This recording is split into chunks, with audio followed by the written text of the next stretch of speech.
commencement TV Local TV. Today I'm reacting to Arishaffir 7 minutes shit joke. So let's go. It was like in March.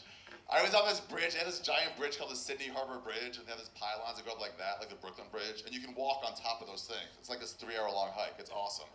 But I was like 30 minutes into it when I got my first diarrhea pang. And I was like, this is gonna be a problem.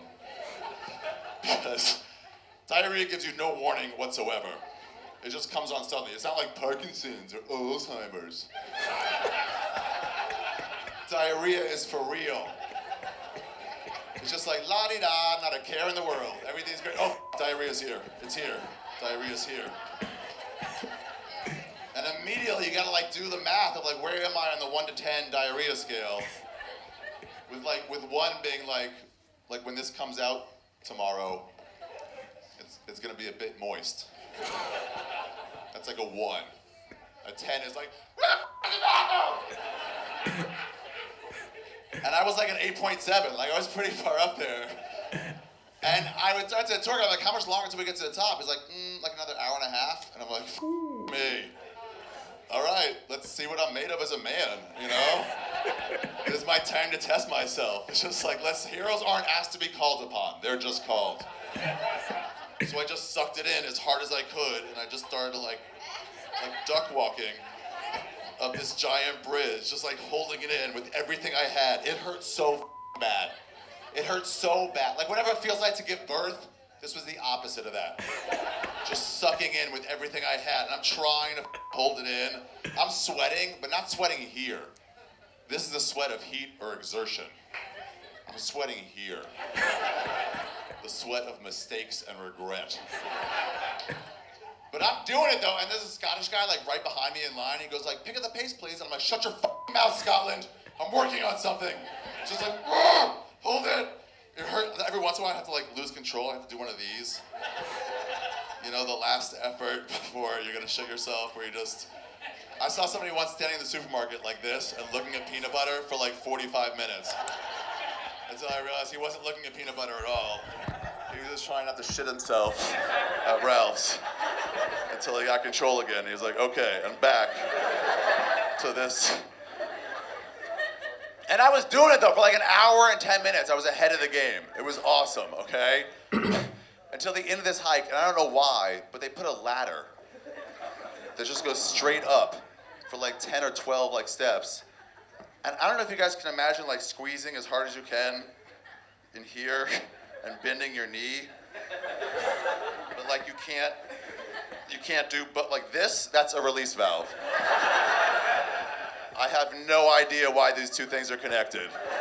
If you ask me, it's a design flaw. But somehow they are, and this opens up the floodgates. So I'm staring at this ladder, and I'm like, I don't know how the I'm supposed to get up this ladder right now without bending my knees.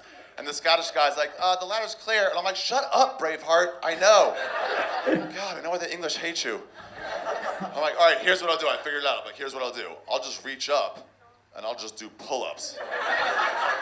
I'll just step by step, I'll pull my dead body 1 step at a time up this ladder. And it was dead, because I'm squeezing so hard, so from here down, it's just dangling away.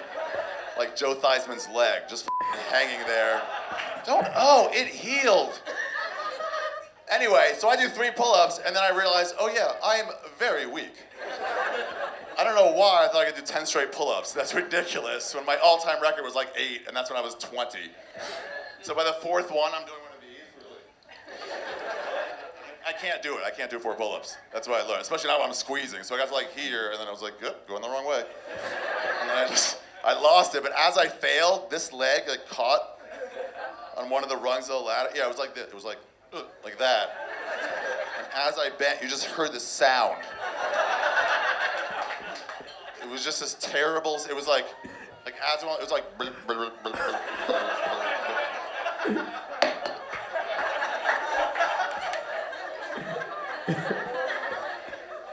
just such a horrible feeling. It is like, what is wrong with you, you idiot?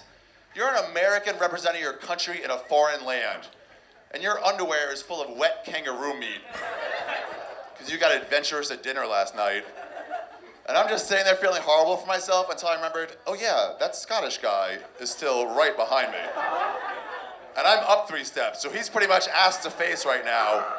And he just heard this sound, the which is an unmistakable sound. Nobody ever hears that and goes, ah, ice cream truck. Like ever, okay? And that's what he could hear, not only if he could see the Morse code situation that was happening in my pants. So I turned around to see if he had seen, right? And this was his face. He was just going.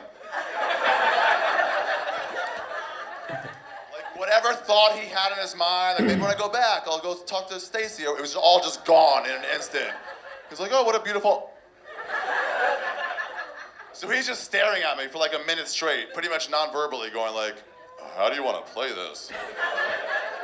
And I'm just staring back at him, also non-verbally going like, oh no, it's your move now. I laid my cards on the table. And this is what he said, I'll never forget it, because it was the nicest thing anyone human has ever done for me in my life.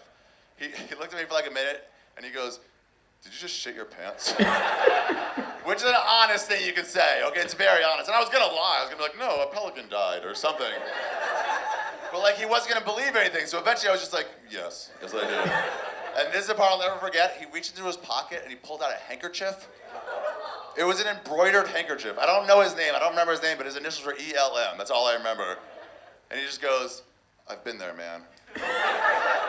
And he gave me this handkerchief. It was so nice of him. I was almost like tearing up. I was like, after I made fun of you, dude, that's so kind of you to do. And I just reached in there and started scooping just Twix travel size pieces of dump. And then I released it into the wind. And it sailed away like a covenant between our peoples. I'm done. Thank you very much, everybody. That is it for me. There's no happy ending there. I just shit my pants.